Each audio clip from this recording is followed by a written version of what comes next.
Welcome to SJNA's State of the Academy's Town Hall. My name is Steve Matz, Dean of Advancement, and will be serving as your moderator for today's discussion. Joining us today is Board Chair Michael Henn and our recently appointed President, Major General Paul Lima. This is the second of two town halls that we are hosting. The first was yesterday, and we will be following the same format and content as we did yesterday. Key areas of focus for today's discussion will be on recent milestones, strategic plan goals, and operational plans moving forward. At the conclusion of the presentations, we will transition to a brief Q&A session where we will answer questions submitted in advance. I want to offer special thanks to Julius Capital, our partners today, who not only consult with us on fundraising initiatives, but are generously offering their technical support during these virtual town halls. With that said, I'd like to introduce St. John Northwestern Academy's Board Chair, Michael Henn. Thank you, Steve. Happy holidays, everyone. I hope you and your families are all safe and well in these difficult times. General Lima and I are extremely pleased to be able to present to you this status update on the academies at this town hall. You know, I first joined the Board of Trustees for St. John's over 15 years ago. I was named chairman of the Board of Trustees in January of 2019 when Jack Albert was president and planning to retire. I'd like to start today's presentation by reviewing some of the major milestones that have occurred on the road we have traveled since that time. Foremost among those milestones was the implementation of a new strategic plan. This was approved by the Board of Trustees shortly before I became chairman, and it's a major comprehensive 5-year plan that establishes our goals of achieving operational and financial stability by the end of that plan. We intend to do that by growing enrollment substantially and by raising the funds that'll be needed to support that. A very important component of that plan is young men and women into responsible citizens and moral and ethical leaders who are inspired to meet the world's challenges.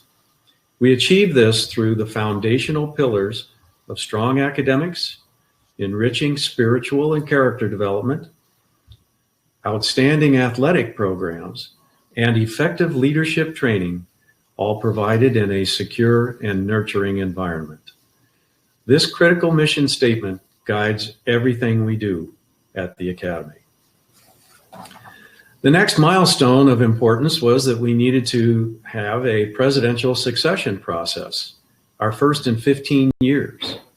After a nationwide search, we appointed Tom Stocks as president. Tom is an old boy with a real passion for the Academy, and he has very strong business skills that he brought to bear in a transitional role as president. He performed in an outstanding fashion, supported by an excellent team, and he and his team deserve great credit for the milestones that followed. The first of those milestones that followed was the admission of female cadets.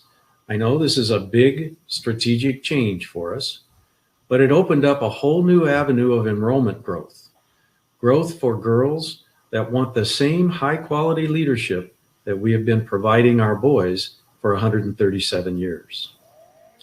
The next milestone is the launch of the Leadership Academy. This opened up another major avenue of enrollment growth for students who want leadership training, but leadership training that's different than that based on military principles. These two new initiatives have provided major and critical support for our plans to grow enrollment. The next major milestone was our fundraising success. Over the past 2 years, we have raised $11 million to support our mission and to cover our operating cash flow gap. Our deepest thanks go to all of those who have provided these critically needed funds over that period of time. We have also had operating success milestones. We've strengthened our academic program by adding new AP classes. Our sports teams have had great success, including our basketball team that just had a thrilling last-second 3-point basket win last night. And so we're continuing on well with our basketball. And also, thanks to General Lima's assistance, we've had a cadet appointed to West Point every year for the last 6 years.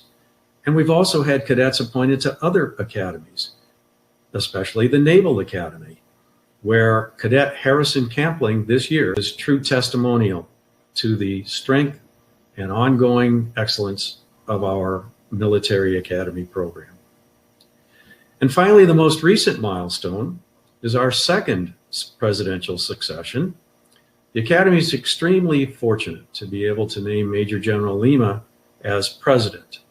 General Lima will build on Tom's accomplishments and achieve our strategic goals. I am extremely thrilled to work with General Lima, and I look forward to his success in achieving his goals. But despite the milestone successes of the road we've traveled, we must soldier forward on the road ahead. The key milestones on that road include growing enrollment, improving our operational excellence, and raising the remaining funds that we need to enable the achievement of the plan as it occurs over the next few years.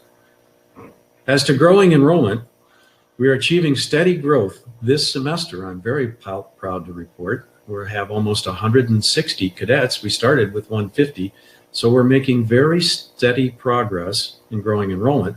And General Lima has excellent plans in place to build on that momentum, to continue us toward our strategic goal of achieving over 325 students on campus by the end of the next 3 years. Another important milestone that we need to make more progress with is improving our operational excellence. General Lima has a keen appreciation of our need for academic excellence and will be adding more AP courses and doing other things toward that goal. He also has identified hundreds of thousands of dollars of cost savings. These cost savings are critically important to reduce our future fundraising needs. And we expect to achieve these cost savings without reduction in the quality of our programs. In fact, fortunately, we're well on our way with a plan that includes 2 main components. The first is a sale leaseback of the Academy's real estate. This is targeted to achieve $8 million of benefit to the Academy, including raising $2.5 million of net cash and paying off all of our bank debt, all $5.5 million of it. So that $8 million is a critical benefit to us at the present time. The benefit is even better, though, because it includes a lease. That's a 40-year lease. That lease is for the main campus as we know it today. It also includes a buyback provision that gives us the ability to buy back the campus at some point in the future to the extent we have funding to do that. That buyback provision is at a very good price. We hope to close this transaction very soon. You know, I'm aware that there have been rumors and misinformation about this transaction. Let me make this very clear. This is strictly a financial transaction. The Academy will maintain control of its campus for at least the next 40 years. There will be no negative impact on the campus as it currently exists, and there will be no negative impact on our operations on the campus as they presently exist. The second fundraising component is the launch of a new fundraising effort we're calling the Continuity Campaign. This campaign has a goal to raise $7.5 million over the next 2 years through a combination of providing investment notes in the Academy and also donations. Stay tuned as we announce more about this exciting new program. In summary, while the road ahead will be challenging and arduous, I have every confidence that with General Lima's operational excellence and plans and the ongoing assistance of Tom Stocks with our fundraising, we will achieve our goals. Now, I'd like to turn the dais over to General Lima to talk about his operational excellence plans. General? Thank you, Mr. Chairman, for giving me this opportunity to articulate my priorities and objectives for St. John's Northwestern Academies over my tenure, expect to be the next 3 to 5 years. By means of introduction, let me give you some of my background. Like many of you, I'm a product of the Junior ROTC program, having entered it in the 7th grade at Boston Latin School in the 1950s. I graduated from there 6 years later and immediately entered West Point at the age of 17. 4 years later, in 1967, I was commissioned in the infantry branch and served in the regular Army for the next 6 years, with 3 overseas assignments in Europe, Vietnam, and Central America. Returning to the United States in 1973, I embarked on 2 careers. One in corporate America, where I was fortunate to attain C-level executive responsibilities with American International Group in New York and Northwestern Mutual here in Wisconsin. And my second career was in the Army Reserve, where I was fortunate to serve as a general officer for over 10 years. In 2005, I retired from both careers. However, 4 years later, I returned to the Army as a special government employee, reporting directly to the Secretary of the Army, and still serve him in that capacity.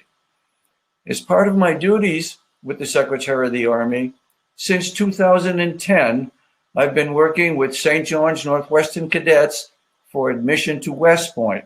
We've been very successful here, as St. John's Military Academy is now the #1 feeder school to the United States Military Academy from the state of Wisconsin. Last September, I became engaged as a consultant here at St. John's Northwestern, and on Veterans Day, November 11th, I was named as the 18th president of this esteemed institution. I'm very excited about this opportunity. First of all, I'm very passionate about our mission, and I have vetted our graduates through the West Point application process and watched many of them excel and mature in the West Point environment. Secondly, my family has felt very supported here. The board chair and board of trustees in general have been very welcoming and encouraging. As you all know, St. John's Northwestern is an outstanding institution with 137 years of history and tradition. I plan to take the necessary measures to ensure we lay a proper foundation so that this great institution will continue and flourish for the next 137 years. Having been engaged for only a short time here at St. John's Northwestern, I've been impressed with our operational capabilities and the manner that the staff, faculty, and student body have handled 2 special scenarios. The first is the COVID-19 environment that we were in. It's been managed very well here. We have an infirmary on campus that has provided excellent medical advice. The contract that we have is with the ProHealth organization. We have a physician's assistant and staff here on site. The first cases we encountered were last October. We conducted in early November a lockdown to restrict access to the campus. It was very effective. We were able to treat and release all 30 cases we had. All our students were healthy and able to go on their Thanksgiving break. As they returned in December here, we've instituted a second lockdown that will continue until December 18th when they begin Christmas break. The second scenario is that of in-person classes. We have been able to continue these without interruption throughout the first semester. And this capability is developing as an important core competency of St. John's Northwestern in the COVID-19 environment. For your general information, returning from Thanksgiving break, we presently have 120 of our students that are taking in-person classes. Less than 40 are in virtual classes. Let me now refer to our way forward. My focus going forward is to achieve our strategic planning goals by executing high levels of operational excellence. Priorities this academic year are in 3 areas. First of all, in the admissions area, to grow our student body in the second semester to 200. Cost containment will remain a high priority, and we will not have any growth in the end strength of our staff and faculty. And we have already, as the chairman mentioned, identified other cost-saving areas that are already underway. In fundraising, we will be supporting aggressively our annual fundraising activities and supporting the upcoming continuity campaign that the chairman mentioned. Our short-term objectives are several: to grow our student body in the next 1 to 3 years to 325, as previously mentioned, to continue our cost containment measures. As far as the military academy, to return the strength of the Corps of Cadets to 200, and to reestablish our military academy as a nationally recognized premier junior ROTC unit. As far as the Leadership Academy is concerned, we will be revisiting the leadership development model upon which it was founded. We will be growing its enrollment to 100 and solidifying the operating protocols of that organization. Female students, another area of special emphasis. We need to exceed the break even for our student life operations relative to the female students. And to do that, we need to grow the size of our female student body to at least 40. The next area of emphasis will be to be requesting from the board approval to establish a middle school academy here at St. John's Northwestern. Middle school academy will be educating students from in the 6th to the 8th grades, and it will become an even more important feeder vehicle to our college prep academies. In the academic area, we will be upgrading the credentials of our faculty, especially relative to advanced degrees, grow our advanced placement courses from the existing 6, which we'll have in the second semester, to 12, and having a great focus to improve the ACT test results of our student body. On a medium-term basis, we have 3 fundamental objectives. To grow the student body to 400 and above, maintain the cost containment protocols that we'll have in place, and most importantly, to achieve a break even really for the first time in many years.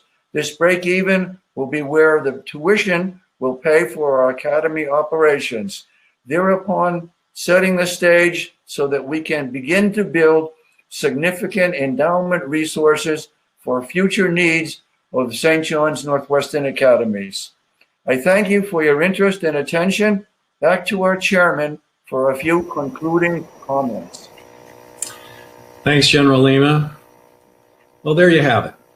Past milestones, strategic goals, and General Lima's plans for operational excellence. General Lima, our dedicated and passionate Academy staff, Tom Stocks, and me, along with our Academy and Foundation board members, all will be working tirelessly to achieve our strategic plan goals of operational and financial stability in the next 5 years. Nothing less than full success will be acceptable.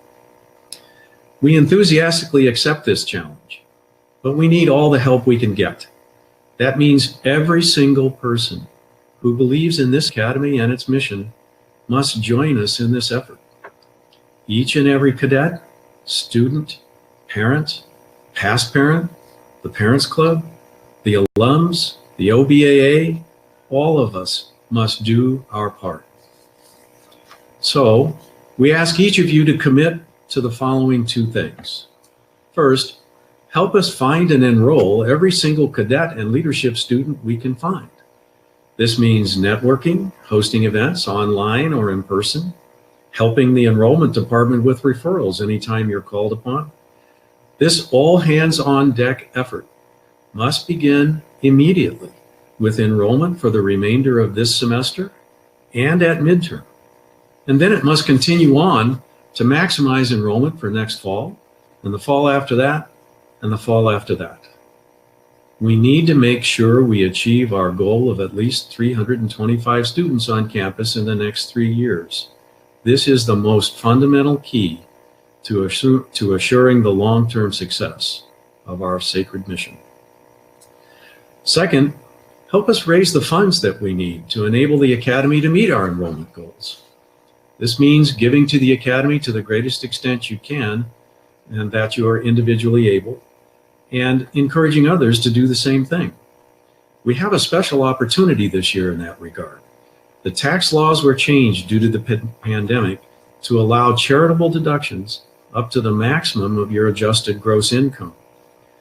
But you have to act on this by December 31st, since this is a one-time window that will expire at year end.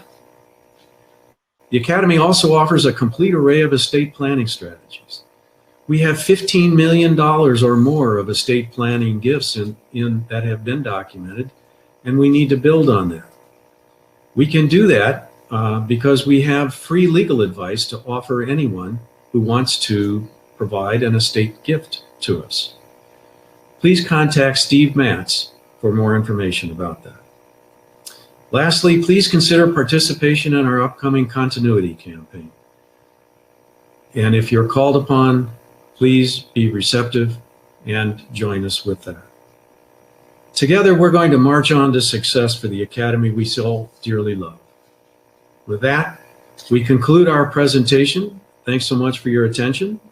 Now back to Steve to address some questions that have been submitted. Steve? Thank you, Mr. Henn and Major General Lima. At this point in time, we're going to transition into a short Q&A session. Thank you to those who submitted questions in advance of this town hall. As one might suspect, we received multiple questions inquiring on similar topics. Therefore, we selected questions that best represented the collective from the areas addressed. In the event we don't get to your question, we will reply with a response shortly hereafter. So without further ado, let's begin. Mr. Henn, the first question is for you. Are the values we are seeking to instill in our cadets and students consistent with our legacy and history? Well, Steve, thanks for asking that question. I've been involved with the Academy at very close range for over 15 years now. I am very confident that there's been no change in our core values, certainly no deterioration in our core values. The board has recently thought through this whole issue of core values and taken some steps to actually strengthen them so that we have core values now that really focus on moral and ethical thinking, educational excellence, diversity, independence, and the various things that we think are important for our cadets to carry forward with. This includes responsible citizenship as they go forward in their lives. We think these core values apply to all of our students, both the Military Academy cadets and the Leadership Academy students. And so while execution of core values can be better or worse over time, and by the way, I think they've been good, and I think they're going to get even better under General Lima, we believe the core values themselves have remained constant and, if anything, been strengthened. Very good. Thank you. I'd like to continue with you, Mr. Henn. You had mentioned a mission statement in your opening remarks. Here's a question. Says we had several questions on the mission statement, including about how it has changed. Has it changed with the Leadership Academy, and whether we have walked away from our pre-Military Academy brand? Well, Steve, it's very clear to me we have not walked away from our Military Academy brand. And General Lima's comments about even further strengthening our Military Academy brand, I think, are a strong testament to that. Now, of course, under our strategic plan, we've added a Leadership Academy, and I don't believe that actually has had any negative effect on the Military Academy brand. The Military Academy, I think if you check with Colonel Kevasek, he'll tell you that Our military academy cadets are doing even better this year than they have in the past because all of the cadets in the military academy want to be there. We now have a leadership academy for students who want a different style of of leadership training, and they're happy to be there. Now, all of our students and cadets still benefit from the foundational pillars that we bring across, including academic excellence, moral and ethical behavior, spiritual and character training, sports and athletics excellence. The main difference between the Leadership Academy and the Military Academy has to do with the leadership pillar, where it's a different style of training. For the Military Academy, in the military principles, and for the Leadership Academy, in a different set of principles, but still all leadership. So there's only really that one pillar that there's a difference, and we believe that we can have the complementary execution of both the Leadership Academy and the Military Academy together. And now, hopefully, we'll add a middle school academy to complement those two and our summer academy. So we've got a variety of offerings here that we believe will contribute to our ability to grow our enrollment. That's critical to the ongoing success and sustaining of our institution. Very good. General Lima, if I can transition this over to you for this next question. With cost control seemingly an important measure, are there plans to include eliminating non-performing personnel? Well, yes, but the cost control program is going to be much broader than just that. There is going to be transformation involved, which is already ongoing, actually, to combine certain staffs so that we can operate more efficiently and reducing the head count as a result of that. We're also doing a lot of work right now in reviewing all the contracts that we have, because we have a large number of independent contractors working, and we're looking at those contracts. There's quite a bit of money involved in that. And also I have a very extensive program for performance reviews that we're going to be putting together and finalizing this month. And with that will give us the mechanisms and the infrastructure to really be able to see who are the high performers and who are not the high performers in the school, and those that are not doing well will be dealt with appropriately. Thank you, General Lima. I'd like to stay with you for this next question as well. It pertains, can you discuss the Leadership Academy standards and how the students will be held accountable versus the Military Academy? Well, I will say during my time as a consultant, just before being named as a president, and in the last 3 weeks or so, I've spent quite a bit of time dealing with the newly published Leadership Academy standards that are not exactly the same as those of the standard, which is for the Military Academy, that document, but similar. And that document for the Leadership Academy has just been completed. We're in the process of implementing it at the present time, and it should be fully implemented and operating in the second semester. So I think that everyone will be highly pleased with what will be the standards that will be enforced for the Leadership Academy as we go forward. Great. Thank you, General Lima. Mr. Henn, if I can transition back over to you. You made a few remarks into the financial state of the Academy. 2 questions specifically. Is the buyback on the sale leaseback real? And will the aging infrastructure issues be addressed? Well, first off, Steve, the buyback is very real. Once this transaction is concluded and we have a lease in place, that lease contains a very clear provision for the ability of the Academy to buy back its main campus and at a price that will be a favorable price. So we feel very good about that. Now, of course, that depends on having the financial resources to do that, but that'll be one of our objectives over the long run here as we go forward. It's a 40-year lease, and so we don't need to be in a big hurry to do that. We will have full control over our main campus for that whole entire 40 years, or perhaps forever if we're able to execute the buyback. As it relates to the infrastructure, the lease that we will sign will also contain mandates about how we have to invest in our infrastructure to maintain it, to improve our maintenance of it, and perhaps even over time, add new components to our infrastructure. There's actually a provision in the lease that allows for the construction of a performing arts building for the academy. Naturally, that depends on funds as well, but still, it is a specific provision in the lease. So I feel very good about the fact that we will be focusing hard on our infrastructure and our maintenance requirements as we go forward. We can't get it all done at once. But of course, as we do raise our enrollment and increase our financial capacity here, more and more will be possible. Very good, thank you. General Lima, you had addressed some points on COVID in your remarks. How does the Academy intend to prevent the spread of COVID, given that we are headed into potentially the toughest time? Well, thank you. As I had mentioned earlier, I was very pleased with the way that we handled the COVID-19 situation in the month of November and moving into the Thanksgiving holiday and being able to allow all of our students to go back to and meet with their parents during the Thanksgiving break.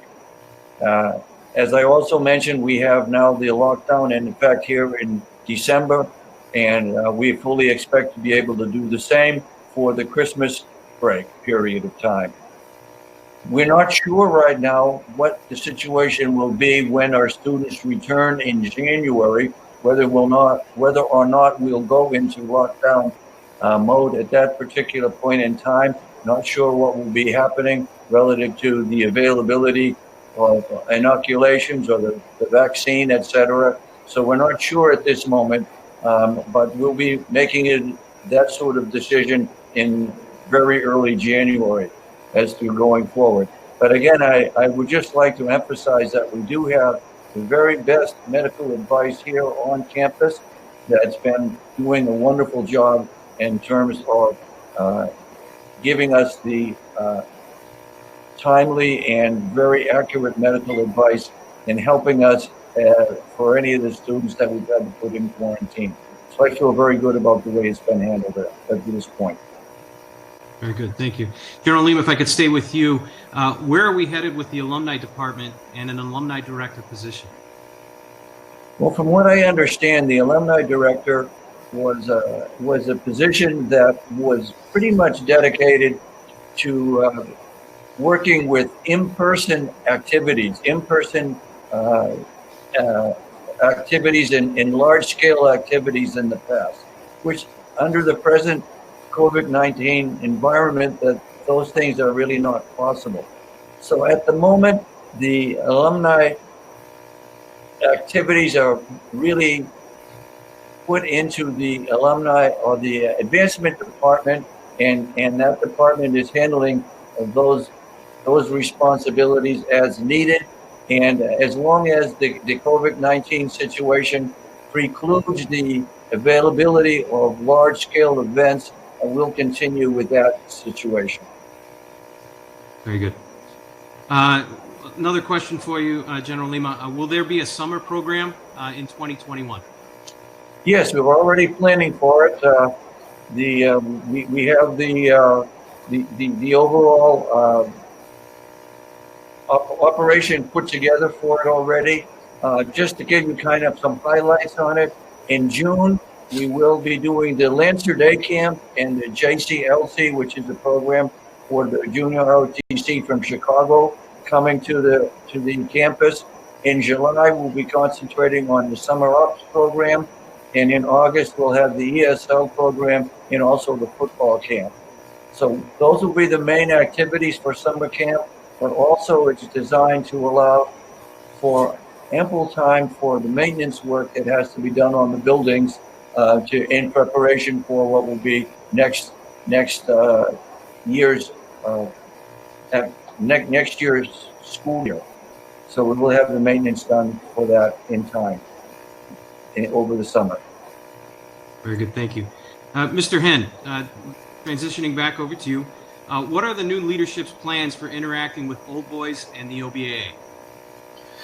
Well, Steve, we've been hampered, of course, over the COVID-19 experience here by not being able to have in-person events, and we really regret that, but there's no choice here.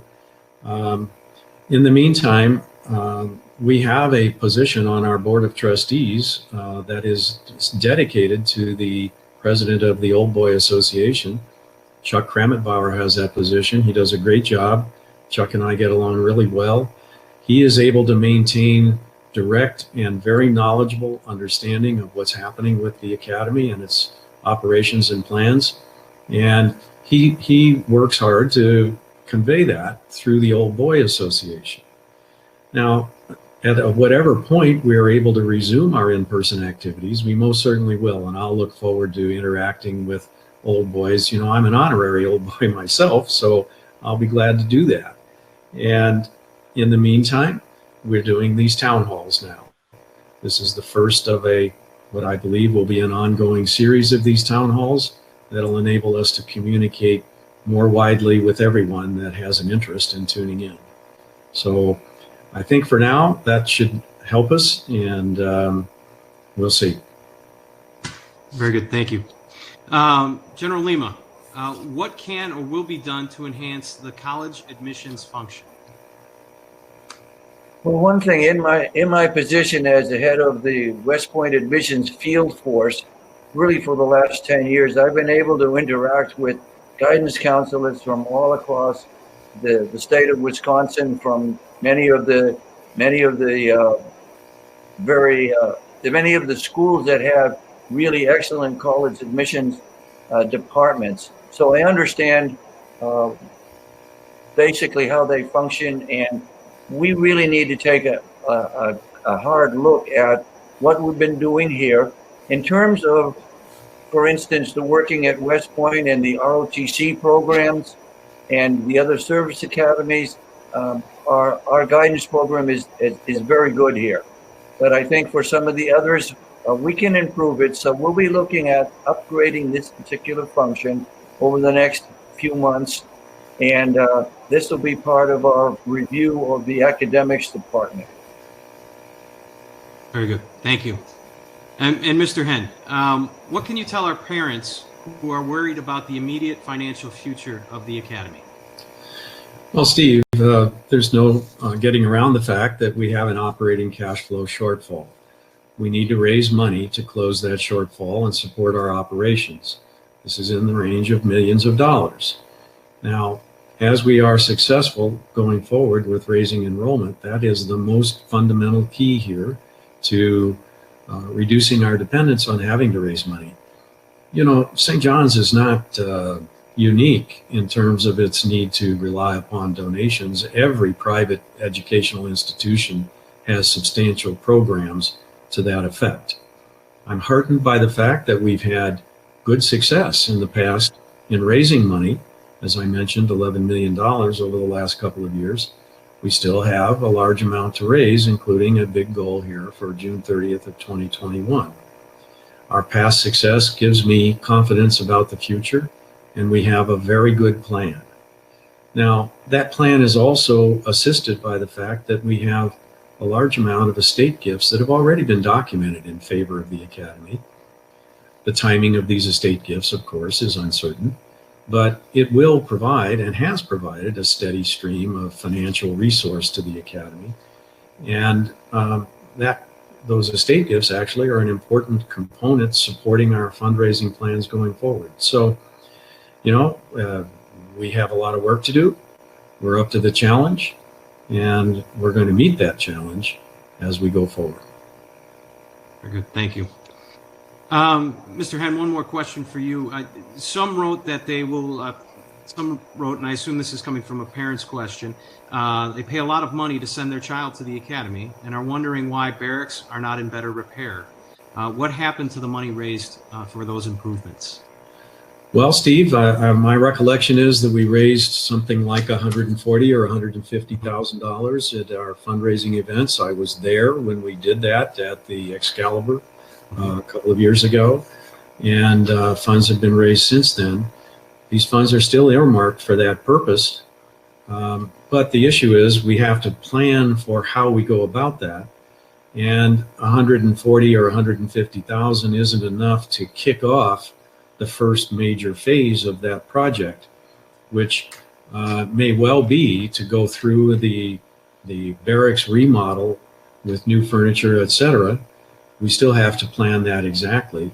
But as we raise money going forward, the barracks projects will be definitely at the high end of the priority list in terms of the things that we need to do. I should point out that our tuition in the range of $40,000 or $44,000 a year is it's a lot of money, but it's still quite a bit less than the average of our NAIS brethren, private school brethren, where the average tuition is $60,000 a year. So, you know, we believe we're providing a good value, and we will be moving forward with critical infrastructure, including the barracks remodels, as soon as we can. Very good. Thank you. Well, gentlemen, I'm looking at the clock, and we've reached our allotted time, and we'll need to conclude this town hall meeting. I want to thank SJNA's board chair, Michael Henn, and Major General Lima for taking the time to share these significant updates and vision with us on our beloved academies. Gentlemen, thank you. Thank you, Steve. I also want to thank those who took the time to submit questions in advance, and those who took the time out of the day to join us here both yesterday and today. We trust that you value the discussion and are inspired to lend your support as requested. On behalf of all the cadets, students, faculty, staff of St. John's Northwestern Academies, I wish you a very blessed and safe holiday season. Be well.